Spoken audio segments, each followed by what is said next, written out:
Damos gracias por tu sintonía en esta ocasión a Pasaporte al Cielo. Hemos estado estudiando Apocalipsis capítulo 12 con el pastor de la Iglesia Adventista Efrén Pagán Irizarry.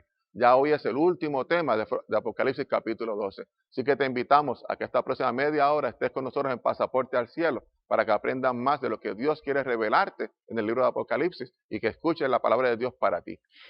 Mi amor en Cristo esté con todos vosotros.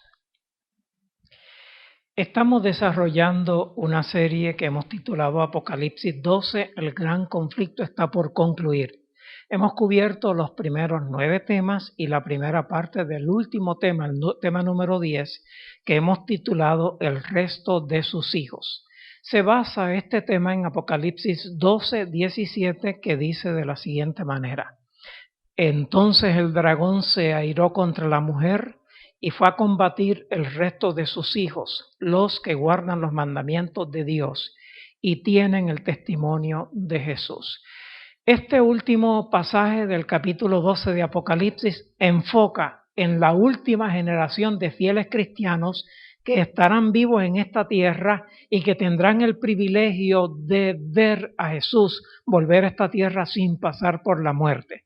Ese privilegio es precedido por la experiencia de los más fieros ataques de Satanás mientras se afirman en la fe y se mantienen fieles, permanecen de parte del lado de Dios. Vamos a estudiar, en la primera mitad de este programa estudiamos la ira del dragón contra la mujer y ahora vamos a continuar estudiando la segunda parte que tiene que ver con la persecución del resto de los hijos de la mujer. Vamos a leer nuevamente Apocalipsis 12, 17, solamente la primera parte que dice así: Entonces el dragón se airó contra la mujer y fue a combatir al resto de sus hijos. Ha habido varios tipos de cristianos y de profesas iglesias cristianas. No todos los que dicen ser cristianos son iguales. No todos los que dicen ser cristianos creen lo mismo. No todos los que dicen ser cristianos practican la misma fe. Igualmente, no todas las iglesias cristianas son idénticas. No todas las iglesias cristianas creen lo mismo. No todas las iglesias cristianas practican lo mismo. Haciendo un estudio del libro de Apocalipsis para limitarme, solamente para limitarme, puedo decir que descubrí entre los capítulos 2 y 3 de Apocalipsis, y voy a destacar 4 tipos de cristianos y 4 tipos de iglesias cristianas. El que quiera más información sobre esto debe estudiar Apocalipsis 2 completo y Apocalipsis 3 completo, que es el mensaje de Jesús a las 7 iglesias del Apocalipsis. De esos 2 capítulos resumo y concluyo que hay 4 tipos de cristianos, 4 tipos de iglesias cristianas. En primer lugar, los cristianos según las tradiciones humanas.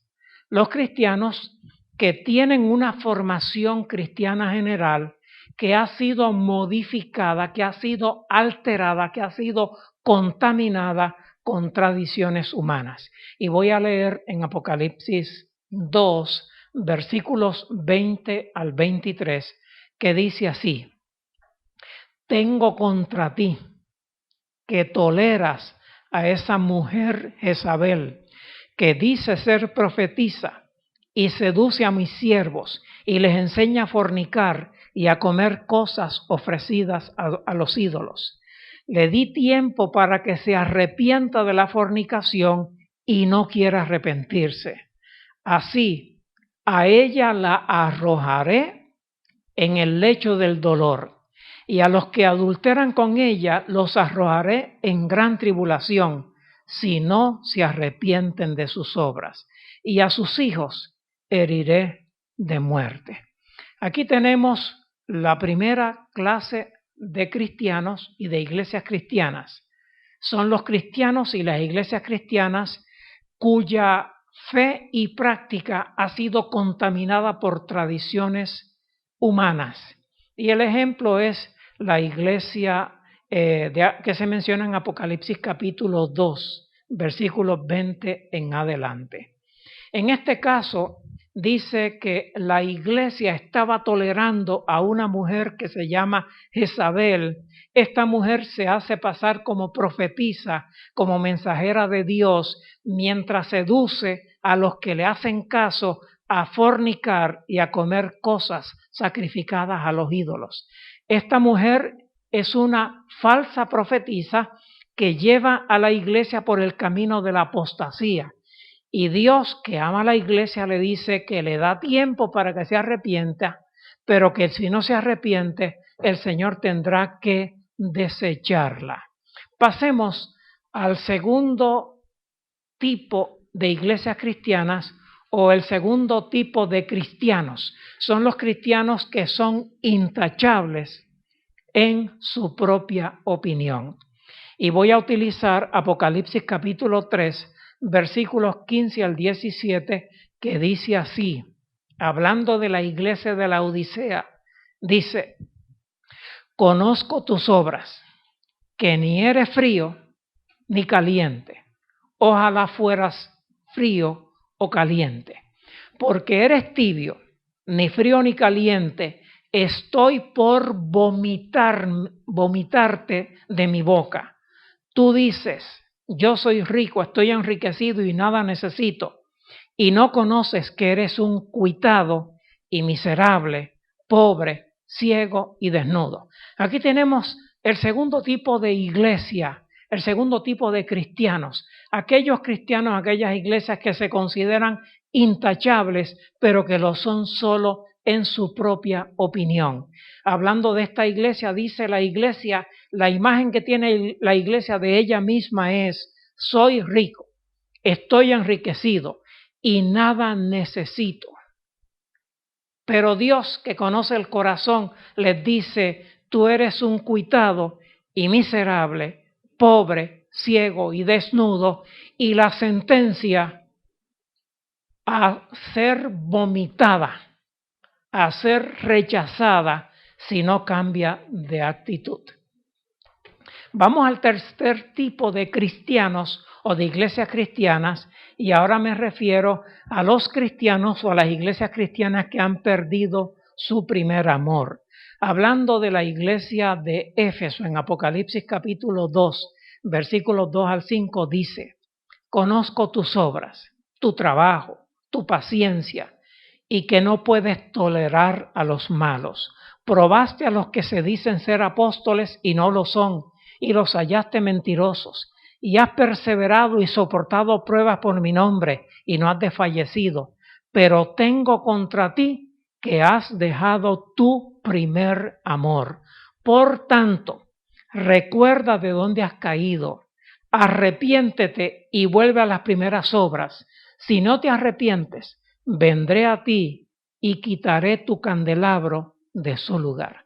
Esta es una iglesia que fue elogiada por sus obras, por su trabajo, por su paciencia, por su espíritu de no tolerar a los malos, por identificar a los que se decían ser apóstoles y eran realmente falsos apóstoles. Esta iglesia tenía cosas muy buenas, pero cayó en un serio problema. Perdió su primer amor. Y para Dios esto es tan importante que le dice: recuerda de dónde has caído, arrepiéntete y vuelve a las primeras obras, porque si no te arrepientes, vendré a ti y quitaré tu candelero de su lugar. Así que tenemos cristianos que tienen una buena teología, tienen un buen mensaje cristiano, pero su conocimiento no va en armonía con su práctica. Ellos han perdido su primer amor. Ya no tienen el fervor, el entusiasmo, el compromiso que una vez tuvieron.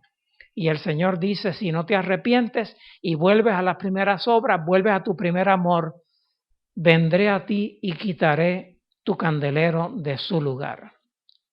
Y ahora llegamos a la cuarta categoría de cristianos o de iglesias cristianas, y estos son los cristianos de la generación del tiempo del fin. Esta es la iglesia verdadera. Este es el grupo de cristianos genuinos que estarán vivos cuando Cristo venga y que tendrán el privilegio de ver la segunda venida de Cristo sin pasar por la muerte. Y de ello se habla en Apocalipsis 14, versículo 12, que dice así: aquí está la paciencia de los santos, los que guardan los mandamientos de Dios y la fe de Jesús. La iglesia fiel en el tiempo del fin se caracteriza porque guarda los mandamientos de Dios y la fe de Jesús. Es una iglesia que está comprometida con la voluntad de Dios. Es una iglesia que está comprometida con la revelación de Dios. Guarda los mandamientos de Dios y tiene la fe de Jesús. En otras palabras, este grupo de cristianos son cristianos que han emulado a Jesús, cuyas vidas son semejantes a la vida de Jesús. Es interesante que la historia de la humanidad comienza, la desgracia de la humanidad comienza cuando Adán y Eva, desobedeciendo a Dios, comieron del fruto prohibido. Y la historia del cristianismo concluirá con una gran cantidad de cristianos que guardan los mandamientos de Dios y la fe de Jesús. Es una gran cantidad de cristianos que han aprendido que la ley de Dios es importante, que debe ser obedecida, y que la fe de Jesús, lo que Jesús vivió y enseñó, es lo que nosotros debemos vivir y practicar. Resumiendo, los 4 tipos de cristianos son, primero, los cristianos que siguen las tradiciones humanas. En segundo lugar, los cristianos que son intachables en su propia opinión. En tercer lugar, los cristianos que perdieron el rumbo, que perdieron su primer amor. Y finalmente, los cristianos que valoran la voluntad de Dios, que valoran la ley de Dios y valoran las enseñanzas de la palabra de Dios, la fe de Jesús. Estos últimos serán los sobrevivientes del combate milenario del dragón contra la mujer. Ese es el grupo al cual Apocalipsis llama el resto de los hijos de la mujer. Lo que queda, el remanente, lo que queda de la iglesia cuando Jesús decide volver a esta tierra. Estaba tratando de decir en mis propias palabras algo que es muy importante. Y finalmente encontré que no tenía que usar mis propias palabras. De un libro titulado Testimonios para la Iglesia, tomo 5.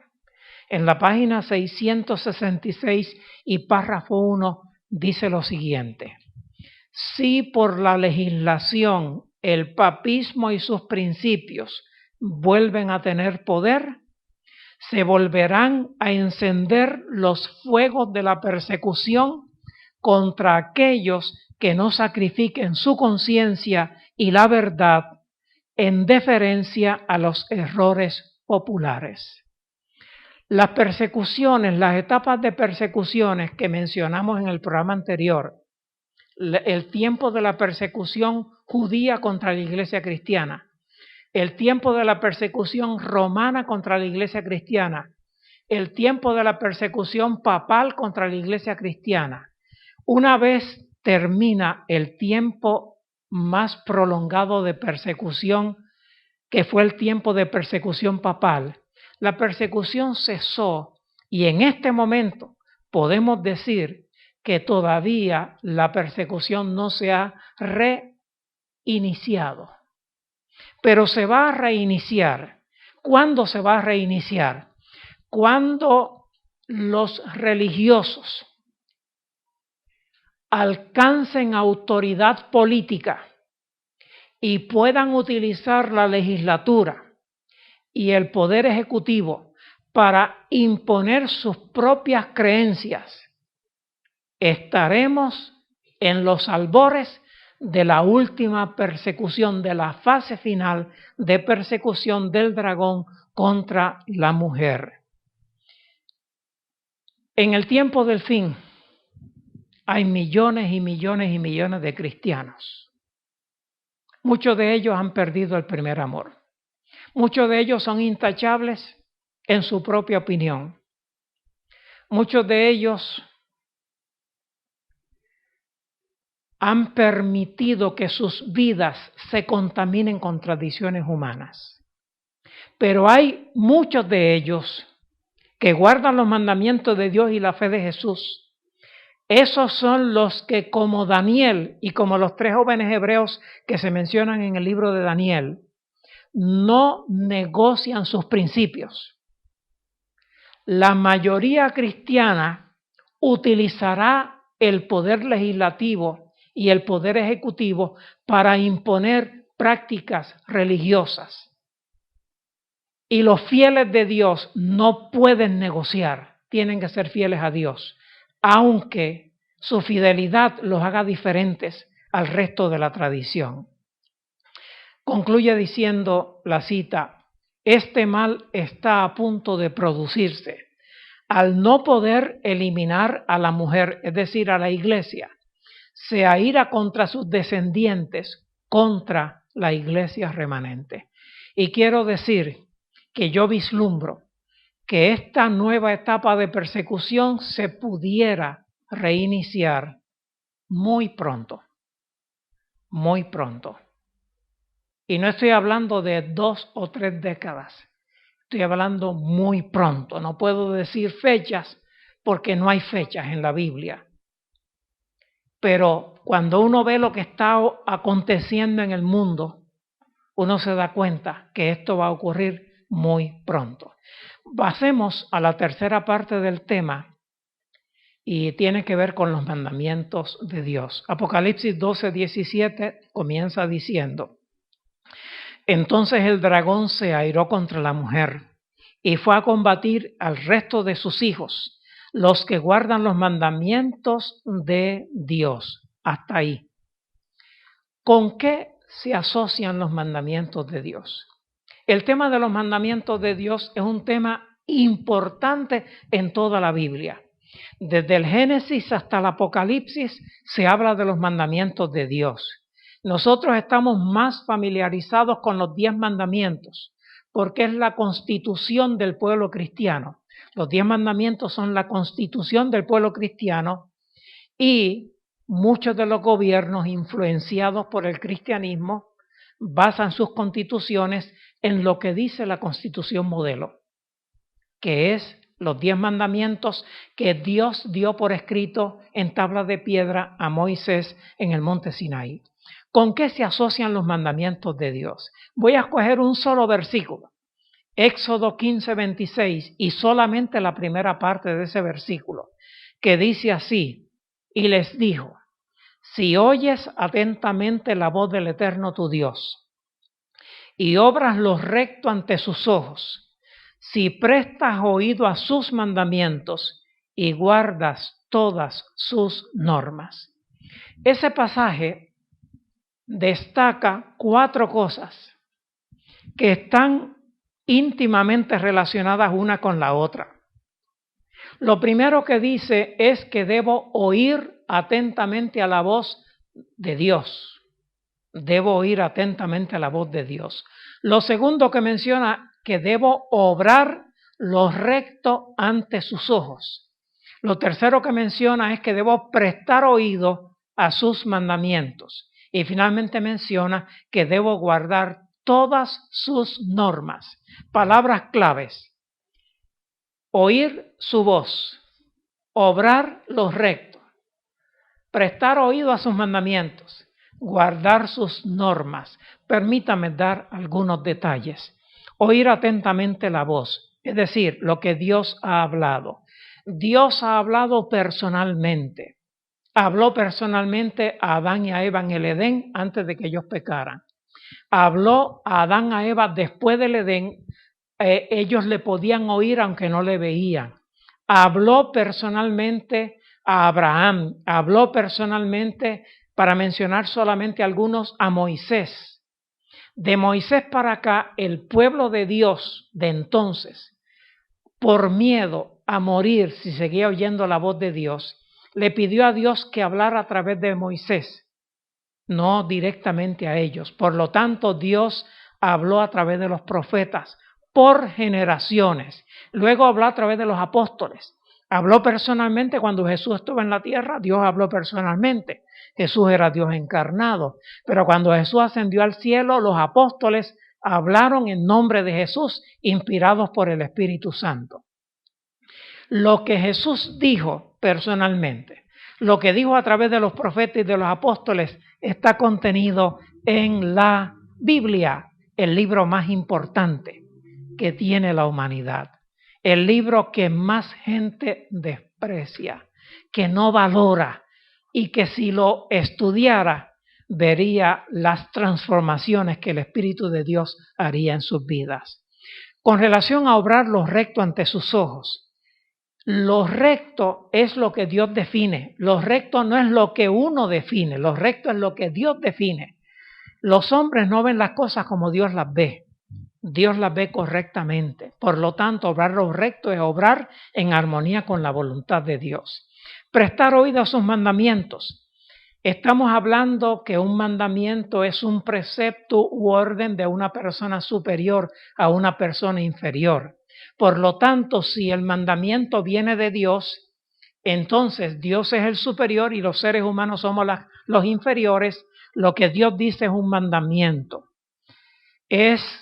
Hablando de los mandamientos de Dios, estamos hablando de requerimientos explícitos de Dios. Y para poner un ejemplo, uno de los mandamientos de la ley de Dios, Éxodo 20:14, dice: no cometerás adulterio. Eso es un mandamiento. Pero después menciona que debemos guardar las normas. ¿Qué son normas? Las normas son reglas que se deben seguir, a las que se debe ajustar las conductas, las tareas y las actividades. Y para poner un ejemplo, voy a seguir con el mismo ejemplo. El mandamiento dice: no cometerás adulterio. Pero la norma dada por Jesús en Mateo 5:28 dice: no mires a la mujer para codiciarla. Porque el que mira a la mujer para codiciarla, dice Jesús, ya adulteró con ella en su corazón. Aquí tenemos el ejemplo entre un mandamiento y una norma. Y estas cosas, todas estas cosas, la Biblia, la voluntad de Dios, los mandamientos de Dios y las normas de Dios, todo es un conjunto. Está en la palabra de Dios. ¿Hacia dónde conduce guardar los mandamientos de Dios? ¿Hacia dónde me lleva si yo me propongo vivir en armonía con la voluntad de Dios? Números 15:40 dice: para que os acordéis de todos mis mandamientos y al cumplirlos seáis santos a vuestro Dios. ¿A dónde me lleva a guardar los mandamientos de Dios? A ser santo. Si nuestros gobernantes fueran honrados y guardaran el mandamiento no hurtarás, sobraría mucho dinero para las obras que el pueblo necesita. Dinero que hoy gente impía se las ingenia para desviarlo para su uso personal. Si guardáramos los mandamientos de Dios nos llevan a la santidad. La última generación de cristianos, en Apocalipsis 14:12 se dice: aquí está la paciencia de los santos, los que guardan los mandamientos de Dios y la fe de Jesús. Son llamados santos, alcanzan la santidad porque guardan los mandamientos de Dios y la fe de Jesús. Y llegamos a la última parte del tema, que la voy a abreviar. Dice Apocalipsis 12:17: entonces el dragón se airó contra la mujer y fue a combatir el resto de sus hijos, los que guardan los mandamientos de Dios y tienen el testimonio de Jesús. Y esto lo voy a resumir diciendo: tener el testimonio de Jesús es tener en mi mente y en mi vida las enseñanzas de Cristo en el Antiguo y en el Nuevo Testamento, que conformen mi vida a la voluntad de Dios. La última generación de fieles cristianos va a caracterizarse porque guardan los mandamientos de Dios y tienen el testimonio de Jesús. Y yo no puedo terminar esta serie y este tema sin hacer un llamado a los que me están escuchando aquí en la iglesia y a los que estarán viendo por algún otro medio esta grabación. Hacer un llamado para que, por favor, por amor a usted mismo, vaya a la Biblia, entienda lo que es el testimonio de Jesús dado a través de los profetas en el Antiguo Testamento, dado a través de Jesús mismo y los apóstoles en el Nuevo Testamento. Conozca ese testimonio de Jesús, conozca la voluntad de Dios, los mandamientos de Dios, viva en armonía con esa enseñanza. Deje que el Espíritu de Dios desarrolle un carácter santo en su vida. Caracteres santos, eso es lo que necesitamos. Este mundo necesita gente con caracteres santos y usted debe ser uno de ellos. Su relación con Jesús, su conocimiento de la palabra, la práctica de la palabra va a desarrollar ese carácter santo en su vida. Acérquese a Jesús, búsquelo, dedíquele tiempo. Eso es más importante que otras cosas. Es más importante que el deporte, es más importante que el trabajo, es más importante que otros asuntos. Su relación con Dios debe ser lo primero y lo más importante en su vida. Y esa relación se edifica sobre la observancia de los mandamientos de Dios y la práctica del testimonio de Jesús. Amigo, Dios te bendiga. Que el Espíritu Santo desarrolle tu carácter y tu carácter llegue a ser un carácter santo, en armonía con la voluntad de Dios. Así sea. Dios te bendiga. Hoy hemos concluido este tema tan especial de Apocalipsis capítulo 12. Han sido 20 lecciones de Apocalipsis capítulo 12 que el pastor de la Iglesia Adventista, Efrén Pagán Irizarry, ha presentado aquí a través de Pasaporte al Cielo. Así que te invitamos a que nos continúes viendo. Escríbenos, llámanos para hacerte llegar material para tu estudio personal. Si te hace falta una Biblia, también podemos coordinar para que te lleven una Biblia a tu hogar o a tu lugar de trabajo, donde sea necesario. Podemos llevarte esa Biblia para que tú puedas estudiar la palabra de Dios. Así que te invitamos a que tú continúes en esa investigación, en ese conocimiento, en ese crecimiento de tu relación con Dios. Antes de terminar, quiero tener una palabra de oración. Así que te invito a que estemos en reverencia para orar. Amado Padre Celestial, te doy gracias por las personas que nos han visto hoy. Espero que tú hayas podido tocar su corazón, que ellos puedan sentir el gozo de tu presencia en sus vidas, Señor. Y así ellos puedan permitir que tú cada día dirijas sus corazones y les des la alegría de estar contigo muy pronto en las mansiones celestiales. Ruego la bendición para cada uno de ellos. Todo te lo ruego en el nombre de tu Hijo amado Jesús. Amén.